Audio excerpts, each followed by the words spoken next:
letter slogans, man. Yeah, what's up? I'll tell you what, man. Listen, big slogans. acronym team. Yeah, big acronym team. We got a few of them. BAMF is another one that you guys haven't heard yet. Yeah, BAMF is another badass motherfucker. I think I know that one. All right. Maybe.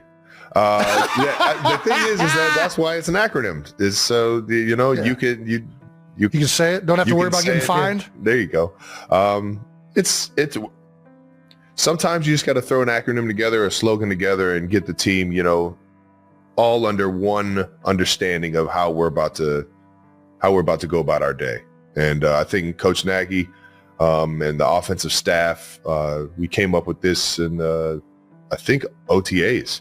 Yeah. And kind of like wanted to make sure that everybody was on the same page on how we were going to get things done, how we were going to go to work every single day, the type of mindset that you need to have. And coaches come up with these slogans all the time, brother. This isn't as you know, this isn't the first slogan to ever, sometimes it's the acronyms, and you got like hold the rope. I do like when it's more, rope, yeah. I do like the feed the fire, fuel the fire, chop wood.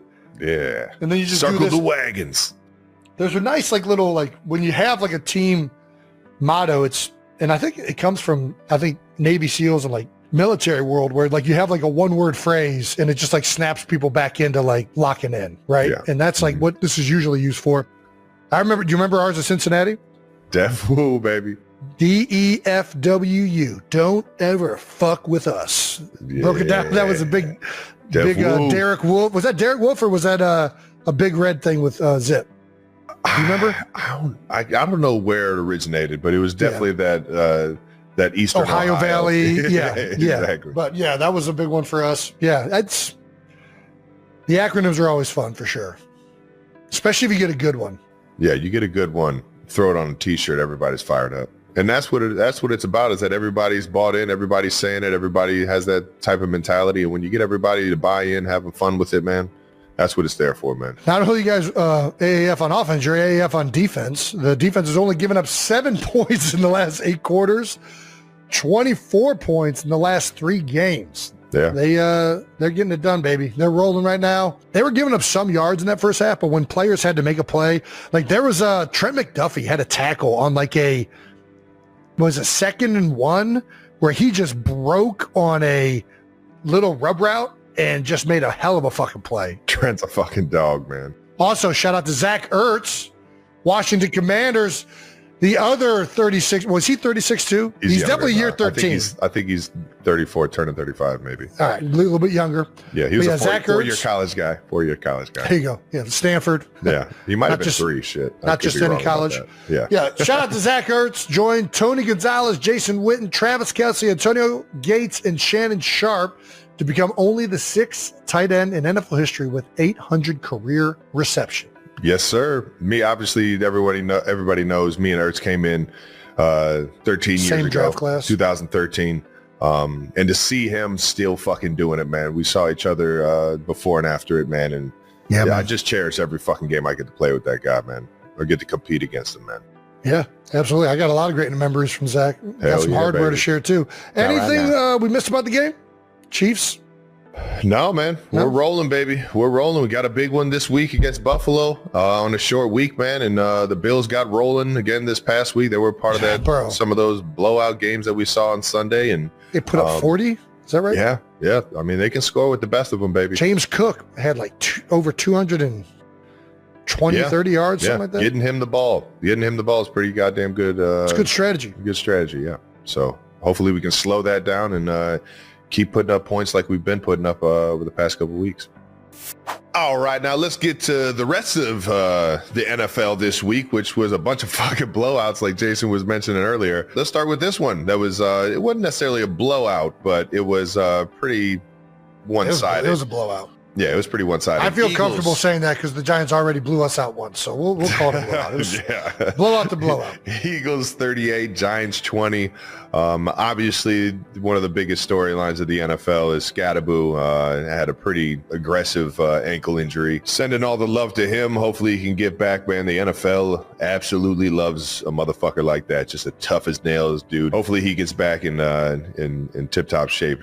Big Dom DeSandro sent over some pizza and cheesesteaks. I mean, the guy got a standing ovation as he was getting carted off. Nobody wants to see one of the most loved players in the league get hurt like that. And obviously what that guy's meant to football over the past couple of weeks has been pretty fucking fun to watch. So hopefully he gets back healthy and back to running dudes over and being the epitome of a fucking NFL football player, man. Yeah, man. I think that you saw, like, the link can be brutal to opposing players and fans. Especially like I've seen rival teams. Yeah, I've seen the link not handle opposing players getting injured well before, and I don't think it was intentional. Like, I think they're just excited about a big hit or something happening, but it was so apparent how much respect everybody in the NFL has for this guy and how he plays the game. Like, he got a standing ovation getting off the field. Like, very excited to see the future that Cam Scadaboo has in this league.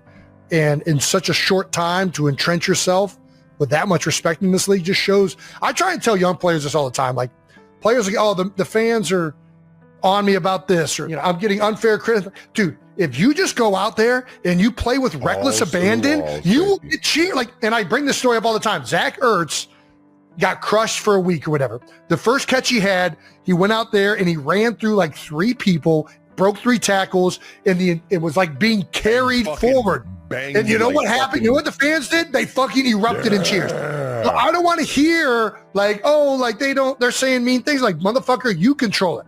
If you go out there with great energy and effort, you will be loved in the sport of football. That's one of the beautiful 100%. Things about the sport. Yep. People love guys that just have relentless motors. So that requires zero talent. That's just the reality of it. That's so spot on, man. Well, get healthy, big guy. Enjoy those cheesesteaks Dom dropped off. But let's get to this game. Initial thoughts on the game, Jason? I mean, this is exactly what we've been waiting to see. I mean, we've known that the Eagles are talented and that if they can play up to what they're capable of, that they are a very dangerous team. And obviously the Giants have been clicking. They've been playing well recently with Jackson Dart, Cam Scadaboo, although he left early. And I do think that took some wind out of their sails. The Eagles are rolling right from the get-go. It started with the second play of the game with that Saquon Barkley huge rushing touchdown. It never stopped. I mean, we've been waiting to see the ground game get going. And a lot has been made about Jalen Hurts in the passing game. And that started to get fixed the last couple weeks. But I don't think people really realize how much when you're running the ball well, it just makes everything go. Right? Your play action passing is better. You're in less third and long situations. You're in more third and manageable even when you get to them. And it just makes the rhythm so much better. And the Eagles ran the ball so freaking well. Landon Dickerson is finally looks like he's fully healthy, and he's been there for the last couple weeks. Brett Toth was in for Cam Jurgens being injured from last game, and he went in and played center in the Vikings game without any reps during the week, and it wasn't the best outing, right?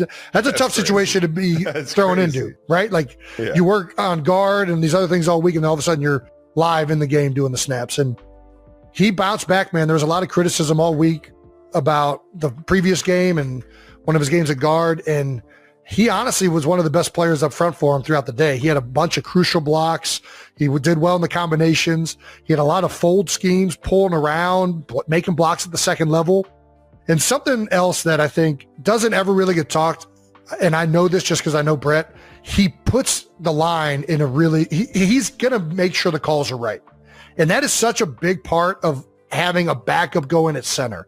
Because if you're not all on the same page, it's not communicated well, it can like make everything fall apart. Fuck yeah. And you could see that those guys were in sync and that everybody was on the same page. And that's half of being successful in the run game. 9 times out, especially if you got great players, which the Eagles do. You get bodies on bodies, baby. You give a guy like Saquon a chance, man. It's